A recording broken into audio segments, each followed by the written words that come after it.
Hi, friends and peace scholars. I have an announcement in this podcast, and I hope you'll listen on. But first, I want to start out by thanking Javier Peke Rodriguez, who has allowed me to have his music in my podcast for the past 3 years. And I just have been meaning to have a special shout out to Javier and the song that you'll hear, the piece that you'll hear on this podcast, that's Teo. Oh, now he's scratching, is called Dalai Lama Riding a Bike. And that's how I actually found Javier. I searched up the Dalai Lama and peace and music. I can't remember exactly what I searched, but somehow I found this song in Javier. And then I wrote to him about what I wanted to do. I hadn't even started the podcast yet. And he was so generous and gracious. And then I have included a couple different songs. I think the one that's on Peacewarts is I Am Late, Madame Curie. It's either I Am Late, Madame Curie, or I Am Not Late, Madame Curie. But just to give you an overview, Javier Peke Rodriguez is an acclaimed Spanish composer, pianist, and sound explorer known for creating atmospheric therapeutic music, including film scores and collaborations with artists like Ravi Shankar. He's worked exclusively with major ballet companies and creates immersive meditative soundscapes. And I hope you will check out his work. I will put a link in the show notes. A link to his music is in all of my show notes. And I just wanted to just say how grateful I am to Javier Peke Rodriguez. For most of my early podcast episodes, I would include the full piano piece of Dalai Lama riding a bike. And I am going to do that again today. So enjoy that when you get to the end. Okay, on to the announcement. I have an announcement today, and this is Avis Unscripted. So get your 1.5 times or 2 times speed button ready. And Teo's been pretty talkative this morning, so we may hear from him too. I started Peacewarts in January with a goal to learn about peace. Since I started the Pieces Here podcast, I've had the goal to be a scholar of peace. I just want to learn more about peace. And I thought, why not do it on the podcast? Maybe some other people might want to learn about peace too. And it's been a daily podcast. And I committed to doing the Peacewarts homework every day. And some of you may see on my social media that I'll post about a part of the homework. And now, a month in to these daily episodes, I've realized that, it's a lot. I think the material deserves some more breathing room, and we would have more time to soak up the concepts if we stretch it out a bit. So I am going to weekly, and I am so grateful for you.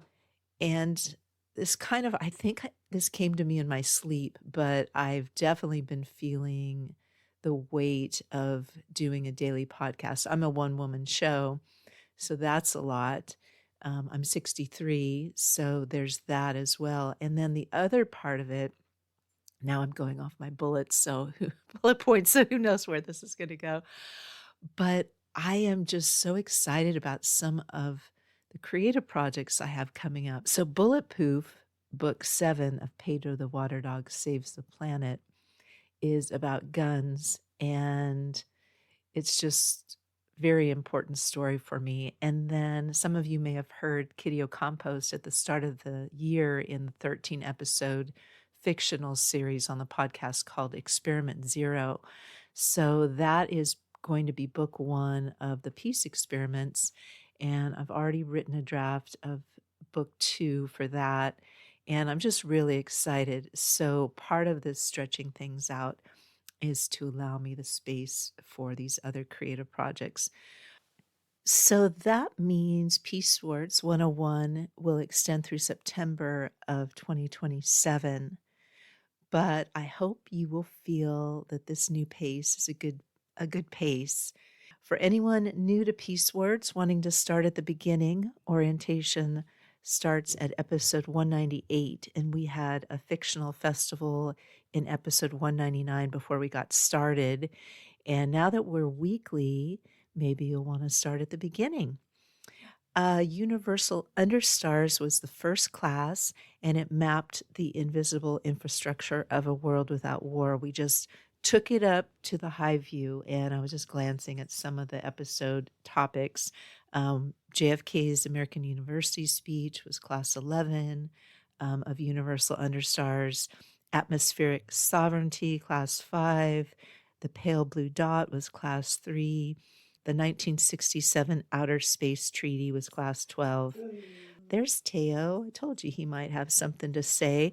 Then we went to Living Roots, and that brought us back down to Earth. And some of those classes in Living Roots were Hunger as a Weapon, class 4, The Time It Takes, class 7, Water Rights and Watersheds, The Security of Knowing Your Neighbors, Planned Obsolescence and the Logic of War. So our next class, which we start on Monday, but now we're in our weekly format, is Chronicled Courage. And we'll recover the stories of refusal that history nearly erased, the people and moments when war was queued up and someone chose differently. After that, Resonant Charms will teach us how language can shift a room without coercion. Social Chemistry 101 will explore the biology of de-escalation, what happens in our nervous systems before words even form. Morphological Peace will examine how broken systems can be redesigned instead of merely criticized. As a side note, I took the 8 classes that were found in a very beloved series of books about wizards. And I asked what they learned in that wonderful school. And then we turned those classes into these peace classes. So that's a little side note. Then we'll go to ethical defense, which will train us to steer through propaganda without becoming cynical. And then kinetic peace, might have been called flying in another school, will ask what peace looks like in motion, how empathy becomes action. And these will come out Mondays as long as I'm able. And then I just wanted to end with something I've been thinking a lot about, and that is that the Tao says that everything is the same stick, that the two opposite sides, yin and yang, dark and light, evil and good, it's all part of the same stick. So how do you reconcile